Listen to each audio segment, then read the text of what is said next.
Hey, yo, what the f***? This is a palace right here. The late night flight is paid for by the following. Time to play the game where we find out who's capping. It is... This is some... This is the game where we find out if this is the bull I am. Nasua, Rule. And alongside with me, of course, is Co-Producer Smartz. Smartz, what's going on? I haven't seen you in a long time. What's up with you, bro? You know what I'm saying? It's all good, man. They call me the NFT Smartz. I don't know. How about that? You know. Yo, so I know we're going to be talking about Brian Flores, and I think we had a very deep dive on it. Uh-huh. So I just want to put something out there, because you know me, I like to have my stats and my facts out there for my people. I just want to say this. So Brian Flores showed text messages with Stephen Ross, the owner of the Miami Dolphins, about how they asked him to quote unquote throw games or tank games for $100,000 per game. That's wild. That first season that he got signed with, that $100,000 incentive came about, was 5-11. That's what's his record, 5-11. That's $1.1 million that he received, aside from the $3 million that he was going to receive annually as a head coach. Okay. When you get stuff like that, I don't mean to be very Booker T. Washington, but you may have to take a knee and don't say nothing. Because you think he took the money? You think he definitely took the money. Okay. He took the money. Okay. He took the money. And here's the thing. In a court of law. Well, he didn't return the money. Whatever. That's taking the money. So here's my thing. No, I'm just saying we don't know if he threw the games. He lost the games and he took the money. But that's the point that I'm making. You got to prove in a court of law that you threw the games. Yeah. When you have a suck team like the Miami Dolphins already, where no one even believed that y'all would win a game, and then y'all had the nerve to win 5 games. Right. You look competitive. You can't even beat the case. Right. Your punter has to do a fake punt, fake kick the punt, while Aaron Donald just do a half Nelson Brock Lesnar suplex and get the fumble every time in order for you to say, yeah, y'all throwing games. Right. Y'all made it look competitive. Y'all wound up 5-11 before you even got Tua. And then when you got Tua, you started winning. But it's not Tua. It shows that you're a good coach. Okay. You're a leader amongst men. And instead of letting that just dwindle and marinate over all the white coaches, you get mad that one white coach rather have Jim Harbaugh over you. And guess what? As a black man, I would have Jim Harbaugh over you too. Okay. I just need Brian Flores to understand. I understand there's only 32 job openings in the NFL, and that's not a lot of job openings. But you're 40 years old. The average NFL coach is 52. So he got 12 years to get back in the game. You got a 12-year head start. And by the way, you can go ahead and be an assistant coach again and get another $175,000. Go ahead. Okay, I hear you. We ain't making $175,000. I hear you. All right, but don't get me wrong. I understand that you're fighting systemic white racism. Yes, I hear you. But if you're not going to get that settlement bag that Kaepernick got, then keep balling. Smartz, you ready to play the game? I'm ready to play the game. Let's go. According to Yahoo.com, Snoop Dogg took to Instagram to share the frustration he had with an Uber Eats delivery driver who seemingly refused to deliver his food. Snoop confirmed his order, and the driver arrived at his house at 10:41 p.m. The driver, who never called, sent a text via the Uber Eats app saying, I've arrived. I've arrived. Hello? This activated the 8-minute timer rule, which is a Uber Eats policy, which doesn't let the driver cancel before 8 minutes are up. By the time Snoop Doogity Dogg answered, it was 10:49 p.m., also known as 8 minutes later, also known as the time when the driver can technically cancel the order, which what had happened. Let's hear from Snoop. Uber Eats didn't bring my food. Talking about he arrived. This is not a safe place. You punk motherfucker. Where my food at? You got all my goddamn money, punk. Yo, that's hilarious. I wonder if he knew if he was delivering to Snoop Dogg. Is it the bullshit that only Uber Eats found a way to make Snoop Dogg pay for gin and juice? Wow, facts. That's some BS. He did not know he was delivering to Snoop. Trust me, he didn't know. Here we go. TMZ reports that the funniest man in The Hangover, Ken Jeong, no, not Fat Jesus, Ken Jeong is the funniest man in The Hangover. That's the Asian dude. You want to on me? Exactly. Uh-huh. Very good. And the singer, who could have easily starred in a remake of Family Ties on Hulu because of, nepotism, Robin Thicke. Wow. Hilarious. Seemed to be less than thrilled about a contestant on the upcoming season of The Masked Singer. Do you even watch The Masked Singer, Smartz? No. Very good, I don't either. During last week's taping of The Masked Singer's Season 7 premiere, former New York City mayor and man who didn't know until January 6, 2020, that orange is his favorite color. Wow. Rudy Giuliani was unmasked as one of the contestants. Following the reveal, Ken Jeong and Robin Thicke both walked off the stage in protest of Donald Trump's former attorney. Fellow judges Jenny McCarthy, who's probably a conservative, and Nicole Scherzinger, who is the Pussycat Doll. Do you remember her? I know who she is. I actually have a friend that produced that record with her and Diddy. Get out. Yeah. I just want to say, not only is she a fine woman, she's what Kim Kardashian would look like if she didn't buy any type of body part. Wow. Anyway, all right, let's continue. They both reportedly remained on stage after the reveal because they're Republicans. Nah, I'm just joking. Where they briefly chatted with Giuliani. Ken Jeong and Robin Thicke later made their return to the stage, even though it was unclear how long they were gone. Smartz, I ask you, is it the bullshit that Rudy Giuliani could have probably won if he disguised himself as an actual lawyer? Wow. Wow. Facts. That's some BS. Yo, people will do anything for ratings. And finally, let's see if you're gonna go with this because you are a New Yorker. Go New York, go! Wow. Come on! Go New York, go! Is that the Ninja Turtle one or is that Vanilla Ice or? No, it's the New York Nick one. Go New York, go! Go New York, go New York, go. Anyway. Wow. Bing bong. Former All-Star forward of today's version of the New York Knicks, Julius Randle, and his time spent with the New York Knicks organization may come to an abrupt end, Smartz, and the Knicks fans are in total shock about seeing how Julius Randle earned the respect and admiration of everybody last season. Now, the Knicks tape have struggled to emulate their 2021 season, and Julius Randle have received plenty of criticism for his performances. He had some harsh words to say to Knicks fans, Smartz, showing his disapproval of certain comments and behavior that he has sensed by some fans. The relationship isn't good right now, Smartz, and this marriage could end really soon as Julius Randle stopped following the Knicks on Twitter. Oh. Wow. Meanwhile, he's earning plenty of criticism from one of the Knicks' most famous and passionate fans and my hero himself, Stephen A. Smith.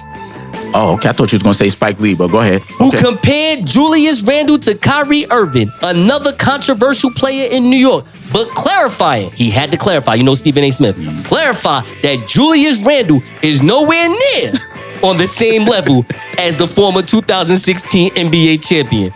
This is what Stephen A. Smith said on a Thursday edition of NBA Today. Wait, hold on. Yes. You going to do your impression? You know I am. Oh, go ahead, bro. Go ahead. I'm ready. Here we go. Okay, Molly, let me tell you something, Molly.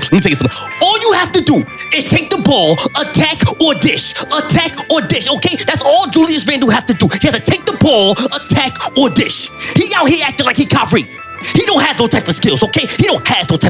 He's a one-armed bandit out here on these streets.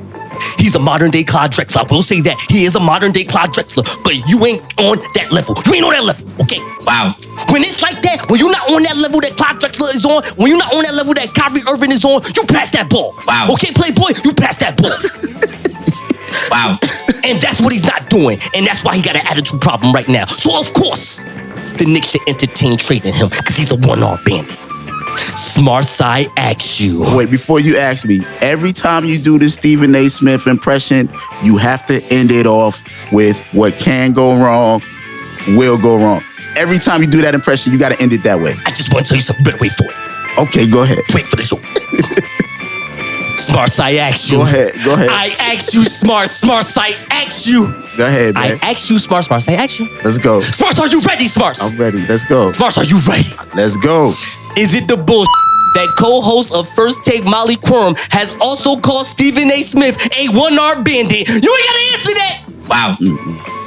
Molly, how you gonna have the unmitigated gall to marry a man who let the greatest offensive player in the NBA, the assassin, the killer, the Black Mamba himself, Kobe Bryant, drop 81 points on him on a Tuesday? I was eating nachos with Michael Wilborn, and we was just like, God damn, how did that happen? Now, with all that being said, why don't you bring over here, because that one-armed bandit is ready, because what can go wrong will go wrong. Thank you. You. Bye-bye. It's a bunch of us. I'm in the colony. Hold on. Everybody on their mountain, everybody marching for a young nigga like me to get tsunami on it. I'ma get it, I'ma win it, baby. I'll be on my curry till I crash your bird. 40 on the text. Yeah, I'm acting nerdy if it's at the Appalachian to the Appalachian. I'ma do whatever that they take to make a black a nation. Hold on. Ladies and gentlemen, this is Sweets, and I'm your chief flight attendant. On behalf of the pilot and the entire crew, welcome aboard the late night flight.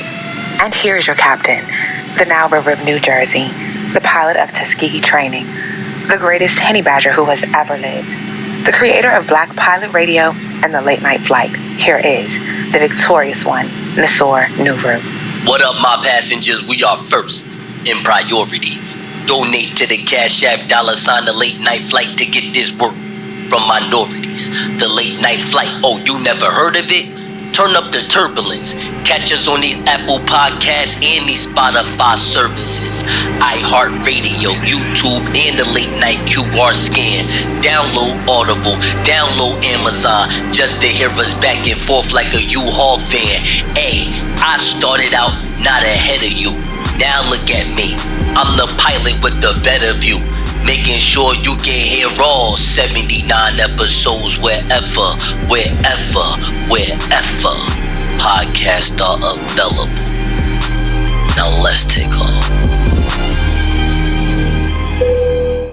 In 2021, Brittany Pierre, a young Chicago woman, 36 years old, had been living paycheck to paycheck until she started selling her own photography, her own NFTs, if you will, Smartz, for $109,000. Now, I know we're going to talk about Brian Flores. I know we're going to talk about Joe Rogan. But listen, this woman just made $109,000. She's our age. What the hell are we doing, Smartz? I need some money. How can we get these NFTs going on, all right? Do I need to draw? Do I need to put like a pigeon or something going on? Like of a bird with a shirt on? I'm trying to make some money over here. I see where you're going. This podcast stuff is like, it's fine because I'm doing well. We're doing well. I see. We have over 22,000 downloads. I see what you're hinting at over here. But I see lately, yeah, you haven't been working with me lately. I took a week off.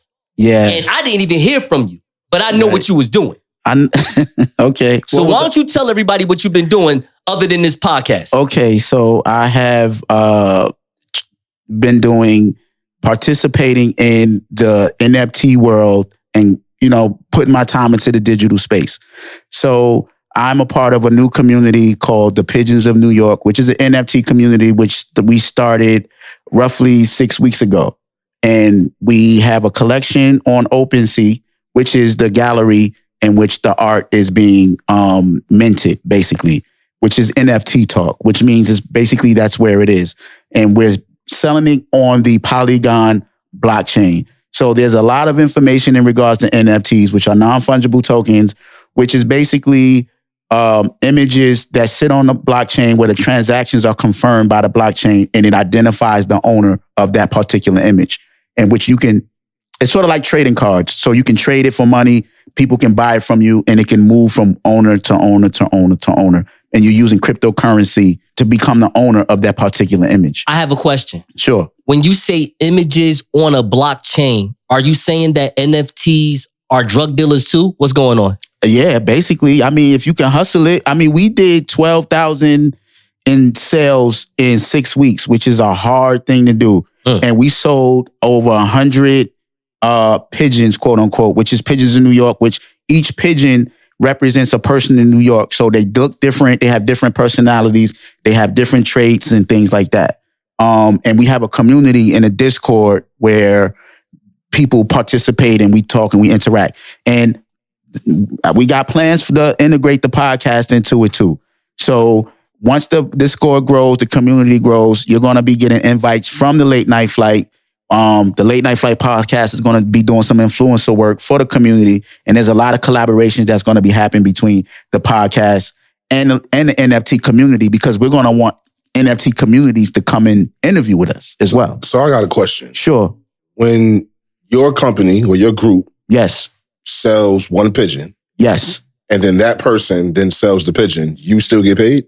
The creator of the image gets a royalty. So every time it gets paid, they get a percentage of that transaction. Does it dilute over? It doesn't dilute. It's So a percentage of the percentage is the crypto. same. It's crypto. Crypto is crypto. So right now, one ETH is worth $3,000 and some change. So in 5 years from now, if one ETH is worth $30,000, you still get the same percentage of $30,000. It's just a percentage of the currency. You know what I'm saying? Got it. So basically, there's a lot. If you guys want to know, look up Nasur, look up the Late Night Flight. They'll push you to the pigeons in New York, and we'll invite you in, and we'll teach you about the space. We're not charging you or nothing like that. Just come on through. Hello, passengers. As always, it's our pleasure to entertain you. Please direct your attention to the screen in front of you for a little in-flight entertainment. We know you'll enjoy. Can men take the same stuff that they do to women, like cheating, not answering their phones, or going missing? Okay, now, for me, because in my personal belief, as a person that don't like relationship topics or questions, this is just a question or a topic that women need to hear men say yes to as an aptitude test. Right. They want to hear a man say, yes, I'm willing to take these things on. If a woman cheat on me, yes, I'm going to go through the process. I'm going to grieve. I'm going to be upset, but I'm going to come right back and say, I love you, girl. I want to give you another chance. That's what women want to hear, because they go through that crap with the men that they want to invest in. I'm sorry, with the men that's invested in them. Can I say that? Anyway, listen, continue. So here's my thing. Personally, I'm going to be honest with you. There's certain things I can take, certain things I can't take. Infidelity, I'm going to say I can't take it, but the only reason why is because I wanted to be single in the first place. We didn't have to be really together. Guys, off the chain. I asked at the Red Lobster date, I said, listen, titles, what's that about? So she forced you into the relationship and then cheated on you? I'm going to just say this right now. He said Red Lobster. A woman that I really love, I'm going to be honest with you, a woman that I really love, in my opinion, is not, I'm not blaming her, but I definitely got pushed into shacking up with her. Okay. I was not financially ready. I wasn't mentally ready, but all I know is that she is beautiful and I can't say no to her. And she like, well, if you don't want to live together, I guess we could just, have some space. And as soon as she said space, I said, no. Oh. Let me get my Rubbermaid bins and get this coat in here. I'm ready. Oh. I am ready to live in Orange. The fuck? He was paying that rent. He was paying that rent. Hey, yo. What part of Orange? He went bankrupt. Which was a big button very much next to South Orange. Watch your mouth. Oh, you was in the valley. I was definitely in the valley. Oh, all right. I was next step over the South. I was 3 doors down to Papillion 25. All right. Like Smart said, you was paying that rent. Yes. And when she left, I had to go too. Anyway, so a year later, I at least you at least finished your lease out. You didn't end up in court. I end up in court. Well, at least not to get evicted. I did end up in court. But anyway, we'll get into that. That's hilarious. So let's get this improvisation going. All right. So what's happening here? So Jerz is the man of the relationship. You and Keisha are in a relationship. And Jerz, you are about to get off your shift. Mm-hmm. All right, you're coming from work. I don't know what type of work you do. What type of work you say you want to do? I say I want to do? Yeah, what's the work that you do? It's her scenario. What kind of work I do, Keish? You're an engineer. I'm an engineer. You're an engineer. So I'm bored. All right. All day. Very good. But you don't work from home, because how would you know when you walk in this house, Keisha is having coffee with the new neighbor who lives across the street, who just bought a house, probably has a wife and kids, but she invited him over and they're having coffee, sitting down in the living room you pay for. All right? Interesting. But for all we know, the optics just show that this can be just subtle friends or, newly neighbors just getting to know each other. But she did this on the time that you're not here. Okay? Now, here's the thing. Remember, we don't know if she had sex with him. We don't know if they kissed. We don't know if they touched each other's knees. All we know is that they're just having a bowl of caffeine with each other. And you just strolled in. Said a bowl of caffeine. What that tastes like? You know what I'm saying? It tastes like suspicion. It tastes like BS going on right now. But anyway, now all jokes aside, it definitely tastes like infidelity, but we just don't know what it is yet. So, y'all ready? Yeah. Ready. Keish, you ready? Ready. All right. And scene. I thought I was bugging. Like, I thought I was dreaming when I thought it was like a shadow or something like that. Like, who is dude sitting in my house? Oh, you talking about Marcus. It's Marcus. He from next door. I know you saw him moving in. He had all of you all out there and all that with the boxes. You don't remember him moving in? That wasn't my question. Why is he in my house? He in your house. Okay, yeah, he at our house, you must mean. However, okay, let's calm down because he came over here to ask me about the area, right? And I said, okay, give him some information, whatever he comes. I invite him in. I gotta write down. So I invite him in. Now, Marcus start feeling sad, he start crying and stuff. All right, let me stop you right there. Let me stop you right there. Let me explain something to you real quick. All right. First of all, let me start off by saying I love you. Okay? But you're being very disrespectful right now. Let me explain to you why you're being disrespectful right now. It doesn't matter who pays the bills. You said it's our house, right? Which means you shouldn't be bringing no dude in our house without my prior knowledge. Oh, so, he knocking on the door. You want me to send you a text and say the next door neighbor came over? Absolutely. Is that what we do? So if I had a chick in the house, you wouldn't feel the same way? Oh, so you wasn't outside talking to the girl from up the block? Haha, keyword, Did outside. You send me a text? Outside. Did you send me a text about that? You was kicking. Outside. You had not in my house. Not on the couch. Not on the couch that I just jizzed on last night. Not on that couch. Well, hold on. We gonna finish this conversation in a second. Sir, could you please escort yourself out my house, please? Thank you very much. Rude to Mark is crying. He got tears in his eyes. You're gonna be. Listen, let's talk about that jizz now. Why he crying? He just met you. His wife died. I mean, my condolences to him. Let me finish in my story, and then you would have known that. I'm just saying, my condolences to him, but he do not belong in my house without my prior knowledge. That's all I'm saying. Let me finish what I was saying, so you would know that and you wouldn't be sitting up here looking like you. You should never invite another man in the house without my prior knowledge. If I had a chicken here, it would have been World War III. I might have had stab wounds right now. If you had a chicken here, I would have asked you the same question and let you finish your story. And then I would have said, I'm so sorry for your loss. It's a story? You know what I'm saying? It's a story now? So it's not true? Yeah. So it's not true? It's the truth. No, you said it's a story. Did you not see the tears? Listen, Did you not see the tears in the man's eyes? In the neighborhood I grew up in, when you tell a story, you telling a lie. That's all I'm saying. A story is a lie? A story is a lie. Nah. You know what? Nah, invite Marcus back over here. I'ma just leave. How about that? How you feel? I'ma just leave. Why? What's the problem? Because you had another man in my house. So we got trust issues? Is that what that is? It ain't got nothing to do with trust. It has everything to do with communication, sweetheart. And if you can't communicate with me, then yes, I have cause to question my trust for you. Let me ask y'all fellas a question. Do you think that Michael K. Williams, Omar from The Wire, do you think he is the greatest character actor HBO has ever had? You know how there's always one of those characters or one of those actors or actresses that play in like 4 or 5 different other HBO specials or shows? Because Michael K. Williams is one of them too, though. Absolutely. He was on Boardwalk Empire. Yes, he was. He was on Lovecraft Country. Of course, he was on The Wire. The Wire, not Oz. My apologies. You know what I'm saying? I mean, he might as well. He should have been on Oz. He should have been on Oz. He would have been great on Oz. You know what I'm saying? But hear my thing out. Do you agree with that, though? Well, you think he's one of the best character actors that HBO has ever had? I'm going to say no. Who's better? Idris. How many shows Idris had been on from HBO, though? HBO. Was Arthur, was that, whatever that show is, was that? No, that was BCC.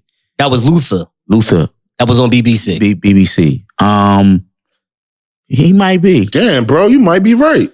Like, you know what I'm saying? Right. Like somebody that gets to be, let's say he's a featured act. He's not the star of the show. But you always see him on HBO. Exactly. You might be right, because I don't see that many people out. I mean, on series, not movies, obviously, but series. I can't think of anybody right now. So you might have that one. Hear me out about the greatness of Michael K. Williams. So this dude is so great. He winds up buying some fentanyl from some people, have a drug overdose. And I never see this in the black community ever. When someone OD, I never hear somebody say, we need to find the murderer.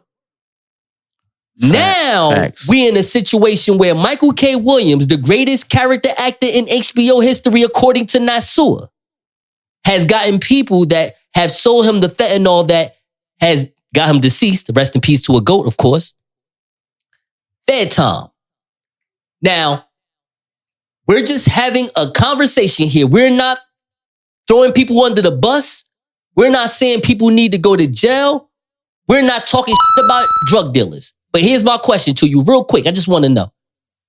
The people who sold Michael K. Williams the fentanyl, do they deserve jail time? Before anybody answer that, let me ask a question. Yes. Is fentanyl something that people hustle like cocaine? Like, is it something that's normal to hustle? It's heroin, basically. It's a substitute for heroin. So yes, it's a drug. And I also know Rick Ross rhymes about this word like in a great way. Like he makes me say fentanyl while I'm in the shower. He says it real well. But anyway, yes, the new heroin. It's the new heroin, yes. Okay, then my answer is no. Okay, you want to expound on that? If the dude thought he was, if Mike, I'm gonna call him Mike.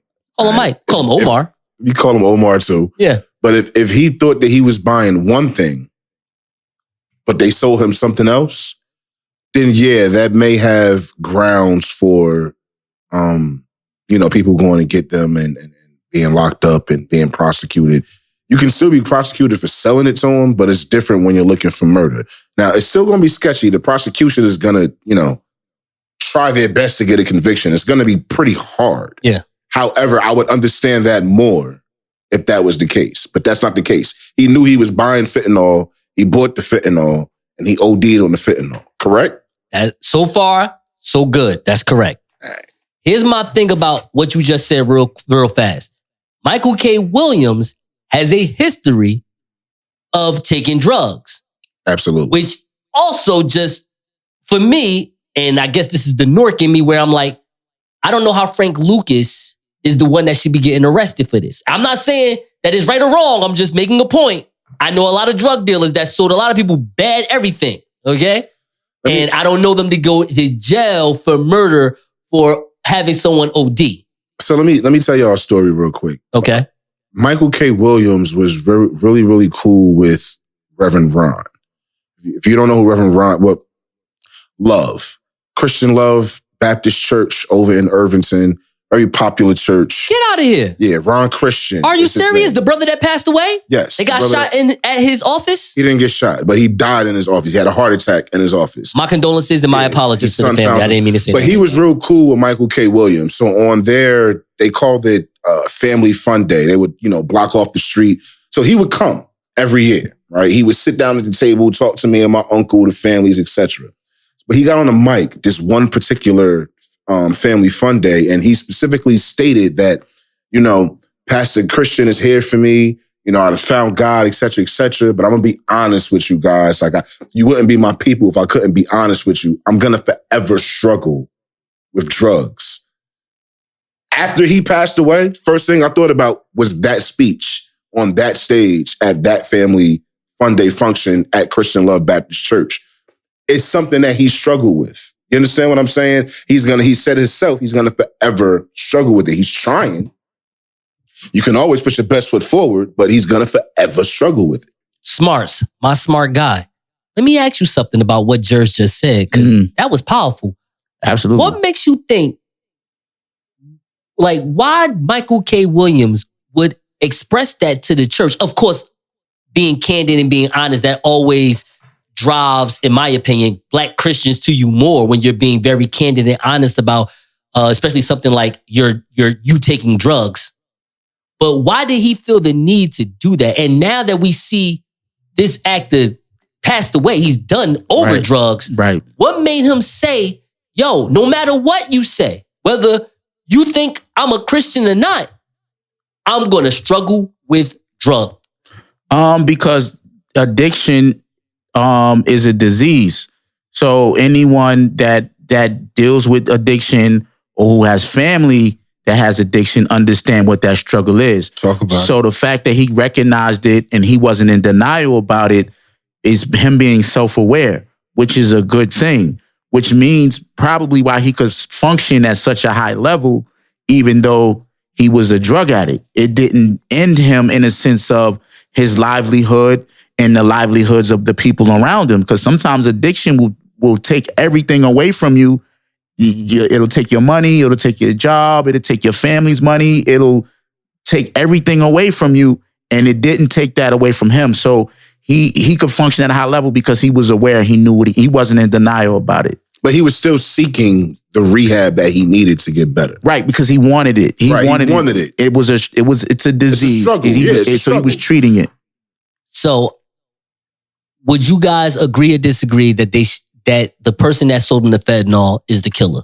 Well, I mean, I think my answer to that question is fentanyl is like one of those drugs that you can't really play around with. And it takes a very, very, very small dose for it to be fatal. Right. So if you're selling a drug that you know if you dose it wrong, it's fatal, if they can prove that they knowingly sold him that dose, then yes, they should go to jail for murder because he's going to buy something that he wants to live from. I understand people, bad batches and people OD and people do too much drugs and then they die. But with fentanyl, you don't have to take that much to die. So even if you're taking a little bit and then you inject it and it kills you, you might think that you're taking the doses that they gave to you. Let me conclude. You understand what I'm saying? Let me conclude. Because I want to say something real quick. Jerz said no. I'm saying no. You saying yes, they should arrest him. Hear me out. Or get the person. I said if they can prove. If they can prove that they knowingly sold him a fatal dose, regardless. Because fentanyl just to let you know, the federales have this person locked up and it's like he's in court right now with this stuff. If the feds got you, that conviction rate is like 98%, something like that. I just want to say this because this is more of a mystery. Do y'all know that Michael K. Williams died while filming a Vice documentary, a limited series about the Black underground market of drugs and guns? Do you know that? No, I didn't know that. I didn't know that either. Check that out. This is the Late Night Flight. We'll be right back. What the This that pilot right here. Jerz, let's say you was watching The Bachelorette. Mm-hmm. Let's say you was watching The Bachelorette, Smartz. Wake up. I'm listening. Okay. My ears work, bro. My ears work. And Spotify has one rose for her last two contestants. Mm-hmm. One contestant is Neil Young, Canadian songwriter superstar who is a septuagenarian, some 70-year-old person that most of us don't really remember. He has some hits. We know he's great. But let's be honest. As soon as Drake want to come along and do whatever he want to do, who's Neil Young? And then the other person that Mrs. Spotify can give a rose to, well, I meant to say Miss Spotify. I don't want to say she's doing infidelity, is Joe Rogan, right? And here's the thing about Joe Rogan in this situation. Spotify has invested in Joe Rogan. You know how much money? I'll tell you.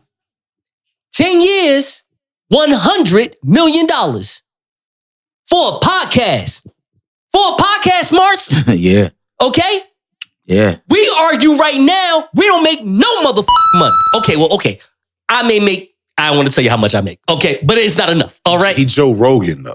But hear me out. I'm just saying that they have invested $100 million in this man. Mm-hmm. So this man, in my opinion, ain't going nowhere. Neil Young want to drop his songs and say, I ain't dealing with Spotify anymore. Then India Ari says the same thing. A few other artists.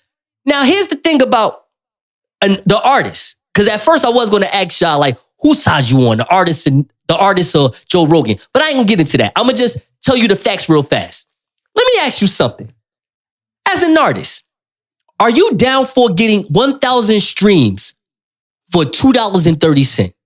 Yes or no? Talking to you, Jerz. You're an artist. 1,000 streams for $2.30? Spotify will help you make $2.29. So I'm saying $2.30 just to round it off per 1,000 streams. That's bull. Okay, so with that being said, they have every single artist library, right? They only have 26 million paid subscribers, not in the world. It's about 96 in the world. They have over 200 subscribers worldwide, 200 million subscribers worldwide. Mm-hmm. But they have only 26 million paid subscribers. So I understand artists that's like, man, it's some BS. Because the only people that's making a come up off the music publishing is Spotify. And while they're making that money, they're using that money to pay Joe Rogan $10 million a year for the next 9 years because he's already done with his first year of his contract. So everybody's mad, and I'm over here like, they just gave Joe Rogan $100 million. And Joe Rogan, say what you want about Joe Rogan. Here's the thing about Joe Rogan that I like, because I'm in the film and media and stuff like that. Joe Rogan is doing what late night talk show does, but he does it in the daytime with potting equipment, if you will. Mm-hmm. He uses archaeologists, Alex Jones, Dave Chappelle, which we'll get to in a second because we're talking about black people. Alex Jones, Mike? Yo, this man had Alex Jones on his show like 4 or 5 times and had over 12 million views on YouTube doing this stuff. Wow. Yeah, Alex Jones. Now, here's the thing about him. Now, Joe Rogan is the MMA Fear Factor host. That's the commentator for MMA. He does judo. He eats elk meat. He's that guy. I do conspiracy theories. The one thing I like about late night talk show as far as the host is that they get to use their personality to basically develop relationships with the guests that they have and let the guests be the guests. Joe Rogan is some elk-eating MMA meathead dude that want to just talk about his conspiracy theories. So he brings doctors on, archaeologists on, Alex Jones on, Dave Chappelle on to go talk about his theories and whatever, his crazy stuff. Some people agree, some people disagree. Here's where I'm going. They talk about this misinformation about COVID. They try to get him off. I was like, yo, why no one watches this man's episodes? Yes, he may have misinformation, but he also have people that be like, nah, Rogan, you wrong. And no one want to watch that part. Like, Rogan is just putting out content. It's not about left or right. He's just putting out content. But because he got people like Alex Jones on, who is far right, and Ben Shapiro on, who is mega far right, they're going to accuse him of stuff. So much, Smartz, because we're about to get into this. He said the N-word. They found out that, you know how the SJWs are, Jerz. SJWs find out you doing some BS, they're going to dig up in the crate. That's why you smiling. They dig up in the crate like a DJ from 1984, like they Kid Capri. Oh, you done said, oh, it's over for you. Mm-hmm. And I'm laughing because I'm like, all right, well, let me go see. Like, now I got to defend him only because Dave Chappelle is defending him. So I'm like, well, if Dave Chappelle is defending him, let me just see what's going on. So I'm going to play this clip for you.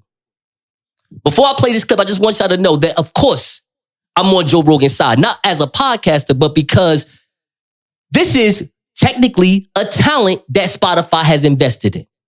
And as a talent, he doesn't have to be Dr. Oz. He don't know everything, but he brings people on that supposedly know everything so they can correct him and say X, Y, and Z. And if people are not, let's say it like this. If people have attention deficit issues and they're just,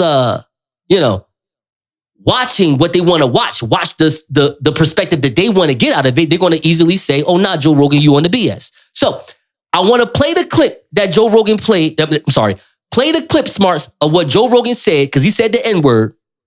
And I'm going to just toss it up to you two. And y'all let me know whether you think he should get canceled for this or not. Because in my opinion right now, Joe Rogan was right. I'm happy that Spotify did the most. This is what Spotify did. I'm happy that Spotify did this. We're going to put the misinformation COVID-19 link on the shows. If he ever say some BS, we'll pull it up so you can learn about it. But guess what happened with that though, Smartz? They got advertising off that. More money off that. They thought they was going to lose money. They just earned more money dealing with a podcast. So go ahead, play the clip, Smartz. I'll let you two have at it. He said the N-word in one of these clips. You let me know if you think he should be canceled or not.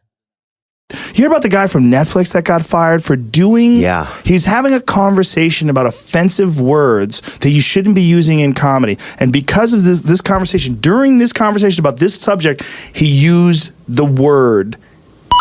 Right. Because he was in this conversation and did it one other time, apparently.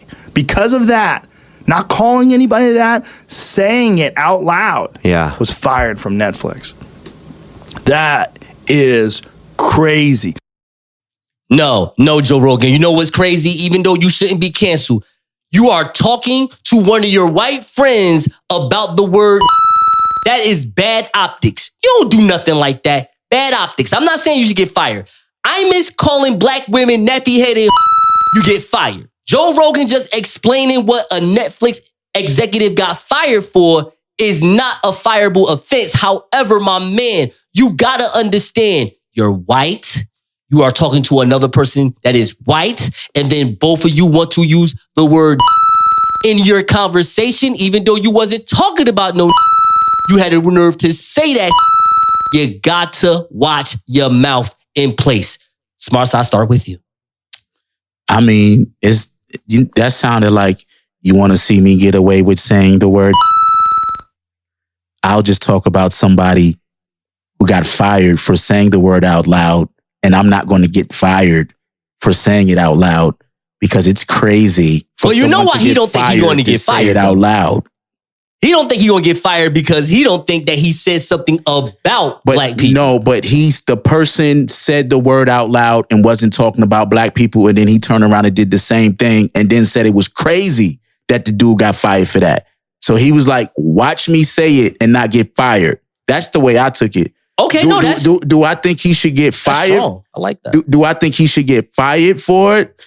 I mean, Spotify's its own business. They're a private company. What I think doesn't even matter at this point. He said it. He's still there. They get more money off of ads. It is what it is, man. So let me ask you a question. Do you believe in freedom of speech? I absolutely do believe in the freedom of speech. And I also believe in the consequences of your speech. You can say whatever you want to say, but that don't mean you can't get punished for what you say. For saying something? I mean, if you threaten somebody and you say, I'm going to kill you, you're going to go to jail, but you free to say it. I don't understand what that question even means. So let's be clear. You know what I'm saying? It's a derogatory word because it offends us as black people because of what the word means. It's not a curse. Despite the FCC trying to make it as such, it's not a curse. When we are using it ourselves, matter of fact, we just use it on this podcast. Because we can. My man called me a real. Because we can. We got the word from them. So if it's, no. If it's a word that should not be used at all to describe us, at all, we shouldn't be using it ourselves. The more we use it, I don't care if anyone else is using it. You want to know why I don't care if anyone else uses it? Because this is a free country and we are free to say what the we want. Okay? That's number one. Number two, I have a problem with people losing their jobs behind saying the word. The reason why I have a problem with it, for the simple fact that, once again, it's the Second Amendment. Suspended? Understandable. Losing some sponsorship? Also understandable. Getting some type of repercussion? Understandable. But losing your ability to be able to take care of your family because you said a word in a country in which you're allowed to say the word sounds a bit crazy to me. I'm not defending anybody. I'm not saying I agree with him using the word. All I'm saying is in a country in which I was born and raised, there should be nothing wrong with using that word. There's more derogatory things that can be said on air that people don't get fired for. I just want to say this. Everything y'all said was fine. We'll be right back. This is the Late Night Flight. It seems like the Rooney Rule only applies to Rooney. The Rooney Rule only applies to Mike Tomlin. But Houston just did the move of all moves, said, oh, well, you know what, Brian Flores? You want to sit here and talk all that smack? We're going to hire Lovie Smith. Look at what we did. We're not racist. You know what I'm saying? He did that move. But let's get into Brian Flores for a second, because I ain't going to lie to you. I think he's wrong. But we'll get to that in a second. Brian Flores is 40 years old. It's a 40-year-old man. Yo, Sean McVay is like 38, 39. All right? This dude is damn near a prodigy. And this is why I'm saying that. Do you know how long he's been an assistant coach with Bill Belichick for? Do y'all know? No. 10 years.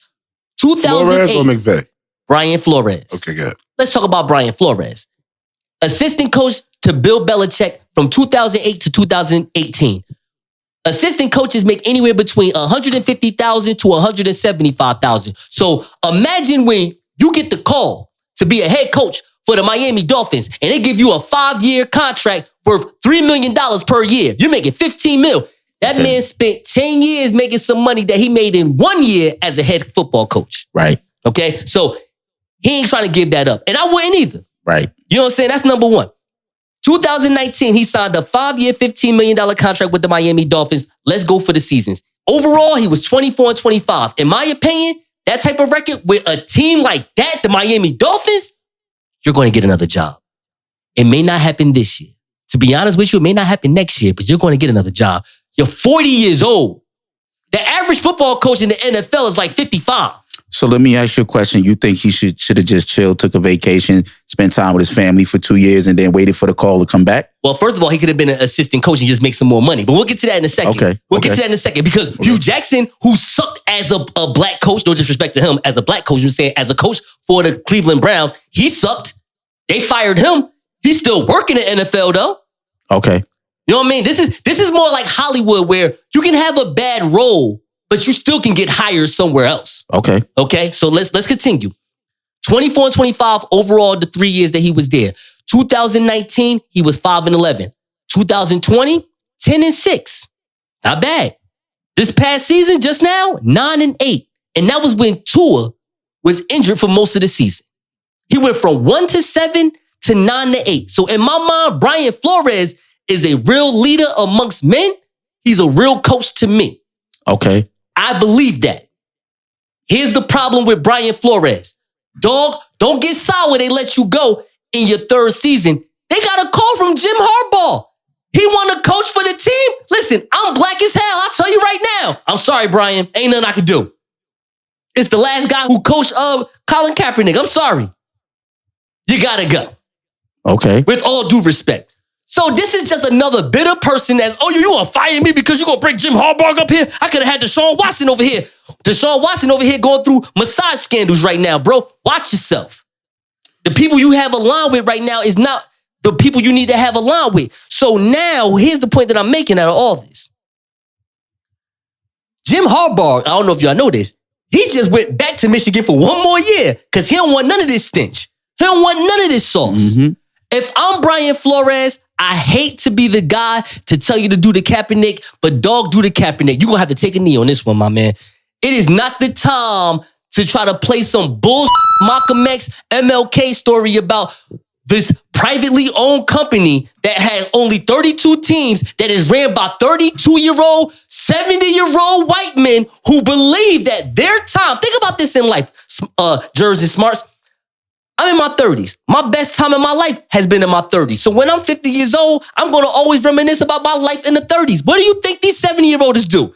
Reminisce about the time when it was in their 30s and 40s, when it was rich and having fun. When it was a time where black people were second-class citizens. Of course they think black people are second-class citizens. How do we get that ideology to leave? They have to die. Okay. You got to wait for them to go. They got to die. They sons and their daughters may not believe in that because they over here having sex with black people. But the father he like, nah, F all that. Donald Sterling like, yeah. Chris Paul's like, yeah. What are you talking about? What are you talking about? And here's where Brian Flores is dumb wrong. Dumb wrong. First of all, how you go on ESPN, on Get Up, with Mike Greenberg, talking about, oh, the white man done did some BS to me, and your two lawyers you're going to have speak for you are 2 white Jews? That's what you're gonna do? Wait, You're not even gonna. We're not trying to get you canceled, bro. No. We're making the optics. We're not talking stuff about the Jewish community. I'm just messing with you. Shout out to the Jewish community. I'm just messing with you. Shalom. I'm just making a point. Okay? That if I have an issue with white people, and I'm going to bring the law into this, I am going to have a black man and a black woman represent me. Where's Benjamin Crump when you need him? This is ridiculous. How you going to have 2 grown white men going to talk to you about systemic racism in the NFL?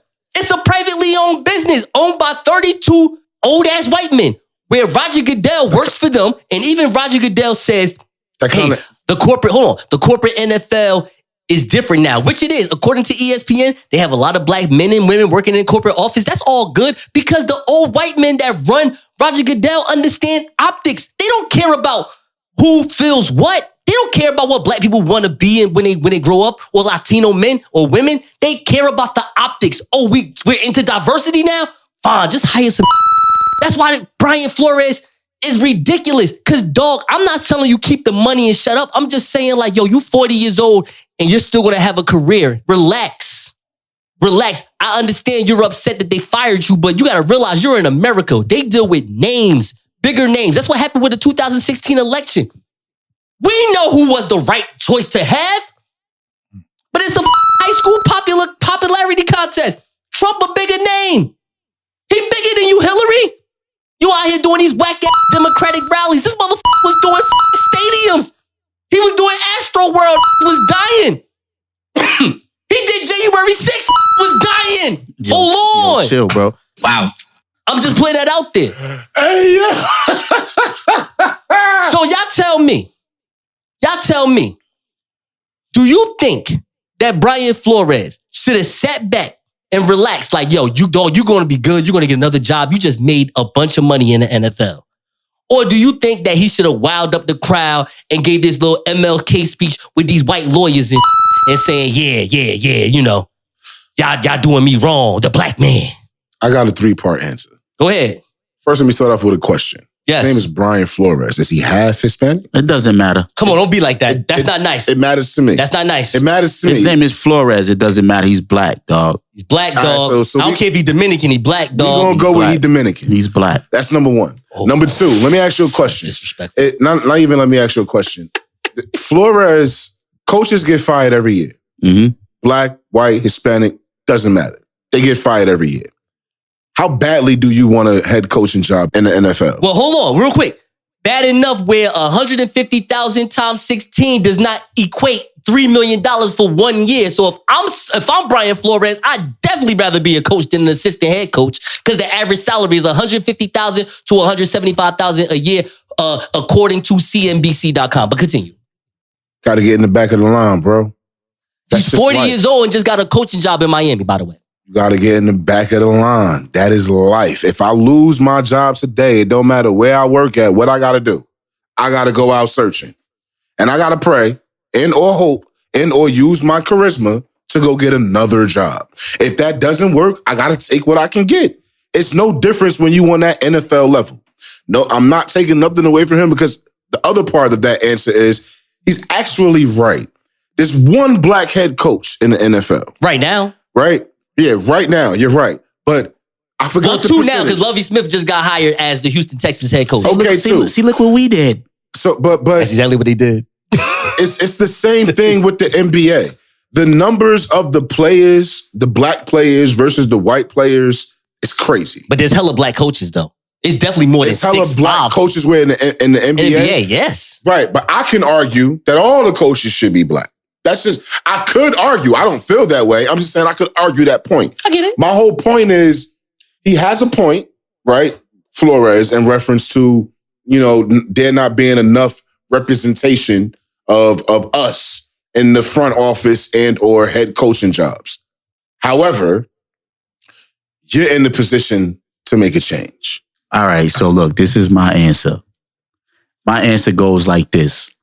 I'm not sure if he was upset that he got fired as a coach because coaches get fired all the time. They get fired every year. He watched coaches go in and out of this league like crazy.